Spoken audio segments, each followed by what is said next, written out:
விஸ்வடாக் channel நண்பர்கள் அனைவருக்கும் வணக்கம்.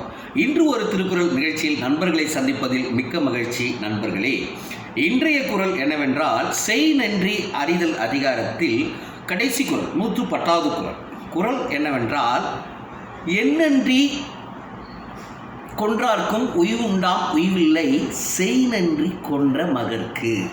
குறள் இன்னொரு முறை நண்பர்களே, எந்நன்றி கொண்டார்க்கும் உய்வுண்டாம் உய்வில்லை, செய் நன்றி கொன்ற மகற்கு அப்படின்னு வள்ளுவர் கூறுகின்றார். நண்பர்களே, இதனுடைய அர்த்தம் என்னவென்றால், ஒருவன் எந்த விதமான அறத்தையும் தவறி நடந்தால் கூட அவன் வாழ்வதற்கு வழிவகை உண்டு. அதாவது அவனை திருத்தி வாழ்வதற்கு வழிவகை உண்டு.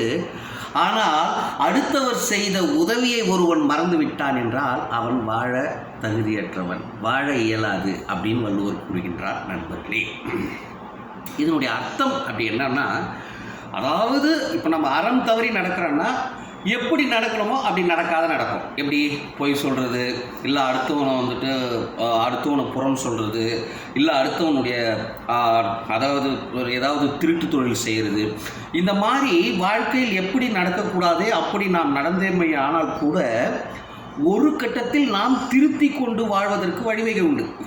திருந்திட்டும் வாழலாம். ஆனால் ஒருவர் செய்த நன்றியை நாம் மறந்து விட்டோமானால் நாம் இறப்பதற்கு சமம். ஒருவர் செஞ்ச நன்றியை நம்ம மறந்துட்டோம்னா நம்ம வாழ தகுதியற்றவன் அப்படின்னு வள்ளுவர் கூறுகின்றார்.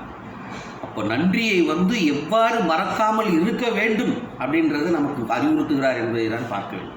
நிறைய பேரை நம்ம பார்த்துறோம், அவனுக்கு எதுவும் செஞ்சால் அவனுக்கு யூஸ்ஃபுல்லாக அவன் சும்மா இன்றைக்கி இருப்பான், நாளைக்கு நம்மளை மறந்துட்டு போயிடுவான்பா அப்படின்னு நம்ம நிறையா பேரை சொல்ல கேள்விப்படுறோம்.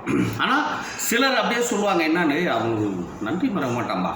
அதான் இன்னொன்று, நமக்கு யாருன்னா ஒருத்தவங்க உதவுறாங்கன்னா நாம் என்ன பண்ணுறோம் பேசிக்காக, ஐயோ நான் நண்பா நீ செஞ்ச இந்த உதவியை என் உயிர் இருக்கிற வரைக்கும் நான் மறக்க மாட்டேன். ஏன்னா நமக்கு செய்யும்போது இது நம்ம வாழ்நாளில் கண்டிப்பாக ஒவ்வொருத்தரும் சொல்லக்கூடிய விஷயம். யாருன்னா ஒருத்தர் நம்மளுக்கு ரொம்ப கஷ்டமான சூழ்நிலை உதவுறாங்கன்னா போது நம்ம என்ன செய்கிறோம், என் உயிர் இருக்கிற வரைக்கும் இந்த நன்றியை நான் மறக்க மாட்டேன் நான் சொல்கிறோமா இல்லையா? அதாவது என்ன, அந்த சமயத்தில் செய்வது, தங்களை தாங்கி பிடிப்பது அந்த நன்றி, தங்களை தூக்கி பிடிப்பது அவர் செய்கின்ற உதவி. அதனால்தான் அந்த உதவியை நாம் உயிர் இருக்கின்ற வரை என்றுமே மறக்கக்கூடாது. செய்கிறாங்கன்னா அந்த உதவியை உயிர் இருக்கும் வரை என்றுமே மறத்தல் கூடாது. அது நன்மையாகாது, அது சாவதற்கு சமம், இறப்பதற்கு சமம் என்று கூறி நாளை மீண்டும் மற்றும் ஒரு திருக்குறள் நிகழ்ச்சியில் உங்களை சந்திக்கிறேன். நன்றி, வணக்கம் நண்பர்களே.